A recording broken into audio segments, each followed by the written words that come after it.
Hey guys, MANIC.MERCURIAN here. In this video, I'm going to be diving into an email which I got from one of my viewers, which had a bunch of super great questions in it. And just as soon as I read it, I was like, I have to make a video about this because I know that I'll bet you money that this person isn't the only one with these questions. And that's part of why I love interaction from you guys. My email is manic.mercurian@gmail.com.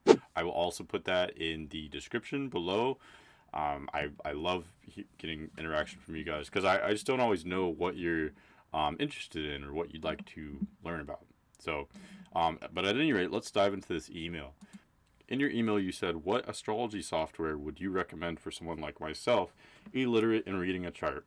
Okay, so my answer might not be what you want to hear, but it comes in two parts. So the first part is, me personally, I can only speak from experience, and I've never downloaded any astrology software before. I just haven't used it. Most software you have to pay for, and I just haven't had a need for it. All the information I've found and the information I use for my videos and the way I look up charts, all that can be done for free online. And as for the part about, I get where you're coming from, where you want software, but you can't read a chart. I would really recommend learning how to read a chart, but let me explain, because for me personally, I never intended to learn how to read a chart, and I think it can be deceiving and inefficient and needlessly intimidating and difficult. If you look at a chart and you don't know how to read it yet, it can be very intimidating. There's all this information there. You can be very understandably overwhelmed, feeling like, okay, how am I going to learn all this? But you can do it. For me, I never intended to learn how to read a chart, and I would suggest you don't either.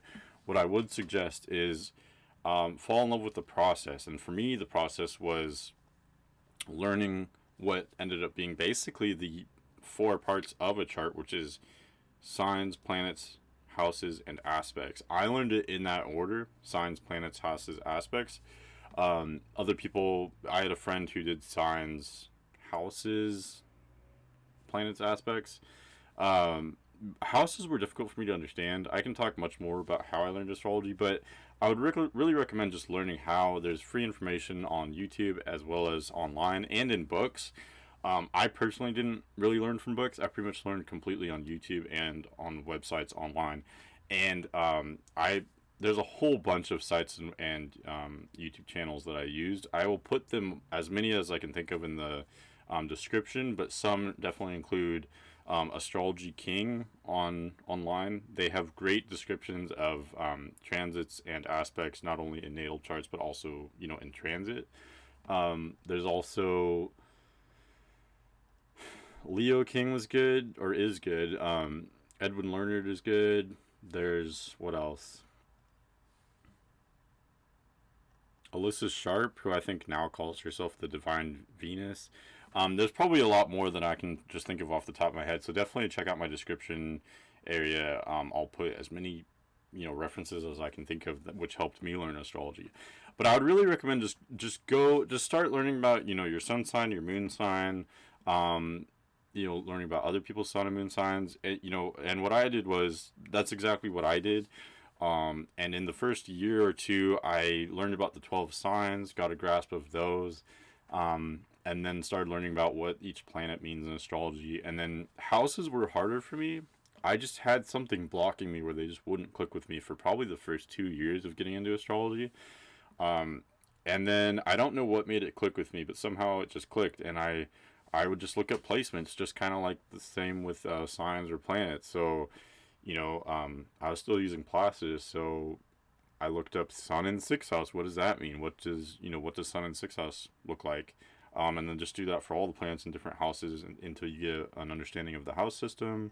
Alyssa Sharpe also explained some things about the house system, or the houses in general, which made a lot of sense to me and helped me learn. But yeah, that's what I would suggest doing. And then after that, learn about the aspects. Aspects were a lot easier for me to understand. I can talk more about that in another video. But once you do that, you will just naturally understand how to read a birth chart. As long as you understand what the glyphs stand for, and you understand signs, planets, houses, aspects, you'll just naturally know how to read a chart, because that's, so that's what happened for me. I just was interested in learning all the information, which ended up being what I needed to read charts. So that's what I would suggest doing.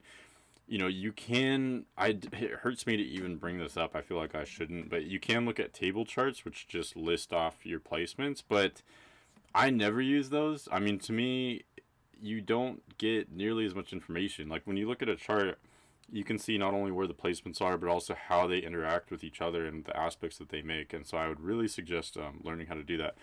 I do want to mention two things which I did early on, which I think helped me a lot learn just a lot about the basics of astrology.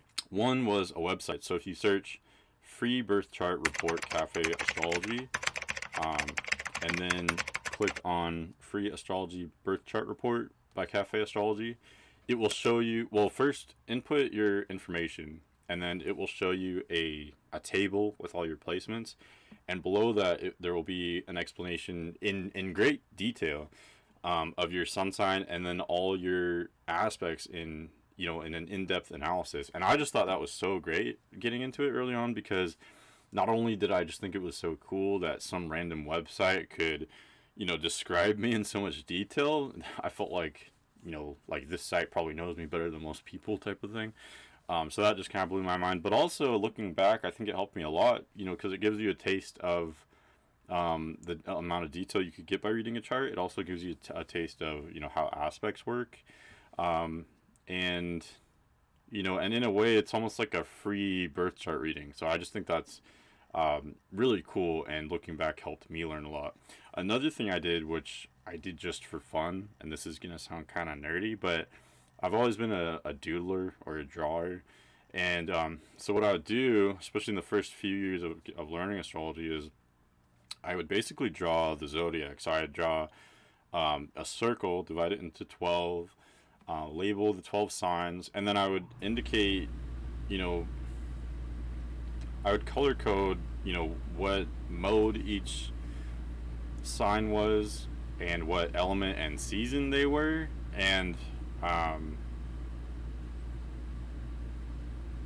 looking back, I really think that helped solidify my understanding of just the composition of a chart, I guess, but also the, I guess, the setup of how the 12 signs relate to one another, and especially when it came to aspects, like not only did it help me understand, the element mode of each sign and help me sort of, I guess, memorize those, if you want to put it that way, but it also gave me a picture of where the signs are sort of situated. And so now I can just say that, Cancer squares Libra. I just have all that memorized, and I didn't intentionally memorize it, but looking back, I think, doodling like that really helped a lot. And so I would suggest that. In general, I think in order to learn how to read astrological charts, it either takes a lot of dedication or curiosity, because there is a lot of information there. In my case, it took 0 dedication and 100% curiosity. I was just naturally curious about all these things, and I just had a hunger for this kind of knowledge, and still do. But depending on your situation, it might take a little bit of dedication. And so these are just a couple homework assignments, I suppose, that you could give yourself. So hopefully that answers your question. Next, you say, here's my dilemma. I've listened to almost every astrologer on YouTube talk about April 2021 forecast for Leo, since I know I'm a Leo rising. I listened to their predictions for Leos during Aries new moon and then Scorpio full moon, but those are general, and sometimes they might mention the exact degrees, and I can sort of see how it would affect my degrees, but still not quite clear for me. Okay, so when it comes to seeing how aspects or planets or what have you in the sky are gonna affect you personally, it really comes down to understanding aspects. So you first just learn how the signs aspect one another. So you can sort of say that Aries trines Leo, and any signs that trine one another are going to have the same element. So both Aries and Leo are fire signs, so they have a lot in common. So new moon in Aries, it's going to be an energy which you are very familiar with, being a Leo rising. It's going to be something natural to you. It is a different sign, but it's fiery like you are, so it'll be a harmonious, easy energy to work with. So just understanding that aspect just by sign will give you, a really good understanding of how that energy sort of works with your own energy. And then specifically with the degrees, so I already said that Aries trines Leo. So that means that any degree in Aries will trine that same degree in Leo. So for example, 0 degrees Aries makes an exact trine with 0 degrees Leo. 21 degrees Aries trines 21 degrees Leo. It also makes another trine with the other fire sign Sagittarius. So, this isn't totally relevant to your situation, but 0 degrees Aries trines both 0 degrees Leo as well as 0 degrees Sagittarius. And those 3 points, 0 degrees Aries, Leo, and Sagittarius, make an equilateral triangle, which is called a grand trine in astrology.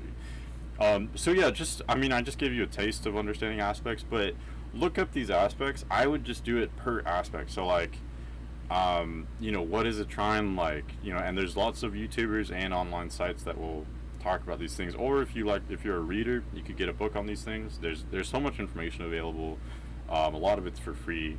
But yeah, just get into that, and that's pretty much all I can say. That's how aspects work, basically, because that's pretty much what you're asking about, I think. Next, you say, how did you learn astrology? Is it possible to learn it without having to give an arm and a leg for it?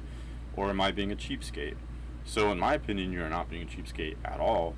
I may have sort of touched on this a little bit, but I haven't paid anything to learn astrology at all. All the information I've gathered, it was free to me.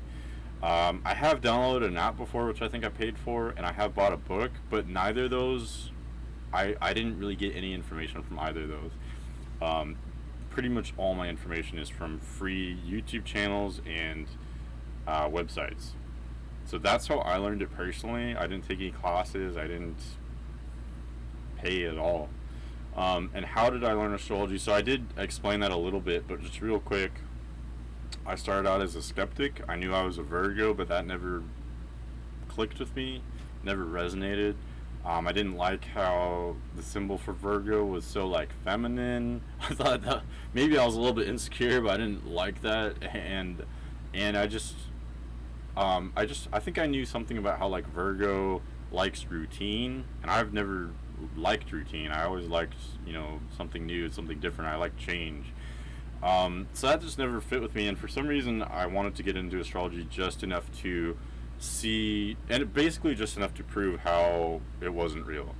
And I do that with certain ideas, even if it's something I don't believe in, like flat earth theory I don't believe in, but it's something that I explored just to see like what's going on here, why do people believe in this, or what does this belief sort of entail.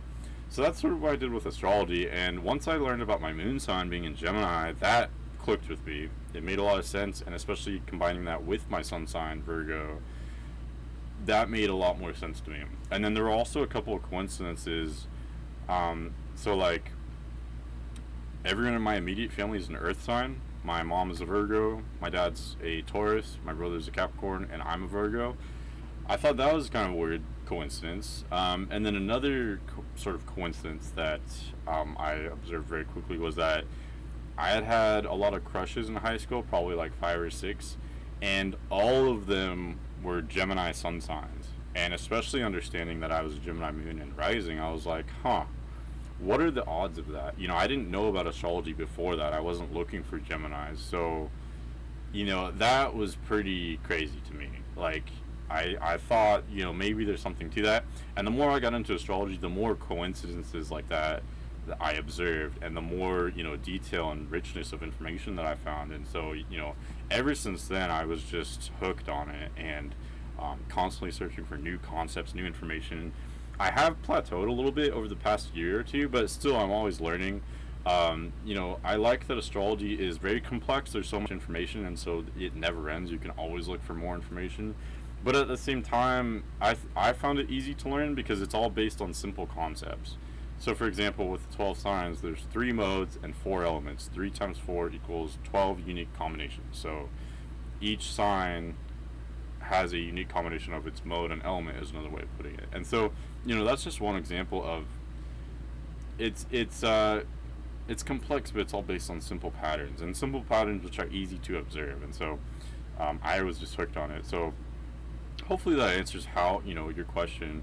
But also, I guess just touching on what I talked about earlier, but I learned it in the order of generally speaking, signs, planets, houses, aspects.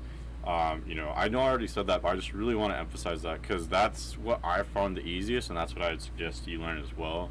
But go with whatever's natural to you, whatever's relevant to you. I would look up, people in your life, and if you don't have a lot of people in your life, or if you're really into celebrities, you can look at celebrities as well. And even though you don't know them personally, you can see their mannerisms in their acting if they're actors, or in their music if they're musicians, in their speeches if they're politicians, whatever it may be. Just in their mannerisms, and also in their life events. Because even if you don't know a famous person, you could see like when they died, or when they got married, or when they got divorced, or when their career took off. Those types of things we can see in transits in astrology. So, either look at people in your own life, or celebrities and famous people in general are really great to look at. And the more information you get, like if you only know 2 Taurus suns, or even 3 Taurus suns, you'll have a decent picture of what Taurus is like in a person as a sun sign. But the more you know, the more patterns you can see, and the more of a rich picture you'll have with whatever energy that is, whether it's a sun sign or an aspect, whatever it is. So that's what I would suggest. And something that helped me learn astrology as well was working in a restaurant for a couple of years at around the same time I was getting into astrology. We had a decent amount of staff, and I learned all their sun and moon signs. So that helped me a lot just to understand patterns. And now I know anyone I've ever known pretty much as of the last several years since I've gotten into astrology. I know their at least sun and moon sign, if not their whole chart, because I just always want to know. If I meet a new person, I'm always curious. I'm always kind of guessing like what sun sign are they, or even if I'm watching TV, I will try to guess sun and moon signs for a person, or I'll just be like, oh, that person seems like a Libra. Are they a Libra? And I'm not always right, but I just always want to know people's astrology. And because like I said, the more data points you can have, the greater picture you'll have with astrology. And also, the longer you observe transits in your own life, the better picture you'll get. So like, I've been into astrology for 8-9 years now, something like that. So I've been looking at what sign is Jupiter, and how does that affect me. I've been looking at that over several years.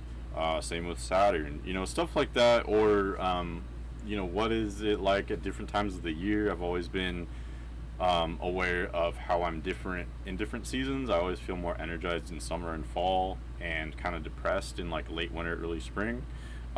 Stuff like that. The longer you observe these patterns, the better you'll understand everything. So hopefully that answers your question. But yeah, you can definitely learn astrology for free. I did, so you're not being a cheapskate. Can you make a video teaching how to find the effects of an upcoming planetary event, say a new moon, on one's personal chart? Did you already make a video like that? So no, I have not made a video like that, but yes, I can definitely do that. It's a good idea. And just to describe it real quickly, I sort of already did, but some people do it by whole sign houses, so they'll count how many signs away is the event from your rising or sun. So for instance, let's say for you, you're a Leo rising and you have the Aries new moon. The Aries new moon, Aries is 9 signs away from Leo. So in whole signs, which I don't personally use, but there are many different systems of astrology. Doing it in the way I'm describing is valid. I just don't personally do it, but I do want to explain just a little bit on how that works. So that kind of reasoning, which a lot of astrologers do, it would go Aries new moon. The new moon is happening in 9 signs away from your rising. That would put it in your 9th whole sign house. And 9th house rules things like religion and higher learning and education. So a new moon in your 9th house would mean maybe a new motivation to learn some higher knowledge. Maybe you might go back to university or go to church more if you're into that. Just find some kind of higher learning involving like big philosophical concepts. Astrology could be part of that. That's what one would expect from a new moon in 9th house, I guess. So that's one way of going about it, and you can just apply that with any whatever it is. So like a full moon would be a culmination. If it's in Aquarius, that would be in your seventh house. Seventh house has to do with relationships, so it could have to do with a big culmination regarding a one-on-one relationship in your life. That's basically how it works. You can get more details out of it, but that's just a really quick explanation. What I personally do, though, is a little bit different because I focus more on the aspect it makes with your placement. So, for instance, let's go back to the Aries new moon. Aries new moon, at least by sign, trines your rising. I sort of already talked about that, so I don't want to get into it again, but that's how I would do it. I focus more on my planetary rulers, especially since Mercury is so dominant with me. I focus on what sign is Mercury in, what aspects is it making, because I will experience those very literally. So I focus on that more than how things affect my sun and moon sign. I also focus on, if I am going to focus on my natal charts, I will focus on how things are aspecting them more so than what house they're in for me, if that makes sense. That's just what I've found works best for me. Can you make a video about how you learned astrology? Yeah, so I've kind of talked about that multiple times in this video, so I don't want to belabor it. But yeah, if you're interested, let me know. I don't, especially anyone else who is watching this, either comment or email me. But I can definitely make a video in more detail about how I learned astrology, for sure. And then you ask, are these questions even ethical of me to ask? Meaning people out there on YouTube trying to make a living out of these types of questions. Okay, so I think I get what you're saying. My personal stance, so from where I'm coming from, I did learn all this astrology for free, and I think maybe that's part of why I want to pay it back in a way. I want to share this information. And I think there's two main ways of doing about that. One way is to describe how to learn astrology. So, like, they say, give a man a fish and he'll eat for a day, teach a man how to fish and he'll eat for life. So I believe in that. That's what I would personally do. Obviously, that's what I've done. So if someone else is trying to learn astrology, like it seems like you are, I would be more than happy to assist you in learning how to do astrology for yourself and to come up with your own interpretations. However, very understandably, not everyone wants to do that. Like I said, it does take a lot of information and time to learn these things, and not everyone has that same passion for learning all the details of astrology that I do. And I totally get that. I don't have the same passion for learning other things, which I might pay people to do services for me, that I don't want to spend a lot of time like doing accounting, so I might pay someone for that. So I totally get it. So for people who just want to hear my interpretations, they don't want to learn everything to come up with their own. I totally get that as well. That's completely valid. And I would be more than happy to assist in just giving information on that as well. And so I think when it comes to other YouTubers, you can make money doing either one. I'm not making money right now. I'm doing this for free because I find it fun. um, but yeah, I would think you can make money either showing people that your own interpretations or teaching them how to do it. So I don't think these questions are unethical at all. I think it's awesome that you are showing a passion and an interest for learning this type of stuff. Okay, and then this next part just warms my cold heart. You say, you have been so generous with your knowledge so far with me, giving me detailed answers every time. I will completely understand if you think some of these questions are rude and you don't feel like answering. Sometimes I feel like I'm pushing a boundary here, trying to learn more about what I want to know. I so do not accept your apology. I guess you didn't technically apologize, but you're saying that these questions might be rude, and they are so not rude at all. Kind of like I said at the beginning of this video, I really value interaction. Your questions are so important to me because not only do I really very much want to encourage your learning and want to assist with your learning, but also your questions aren't unique. I'm sure other people have these questions as well, like I said earlier. So I find them extremely valuable. Your email made my day, if not my week, for real. So yeah, these questions are not rude at all. I really think it's awesome that you're taking the time to learn astrology and want to encourage that. So at any rate, this concludes this email. So hopefully that sheds some light. I know I covered a lot of information in a relatively short amount of time, but this video is also getting longer, maybe too long. So if you'd like me to cover anything in more detail, just let me know. Again, either put it in the comments or email me, whether it be the person who sent this or anyone at all. I appreciate all of your guys' enthusiasm for astrology in general, and want to assist in that in any way I can. So yeah, so just thank you, and at any rate, thank you for watching. Email me, manic.mercurian@gmail.com, and thanks for watching. I'll see you later.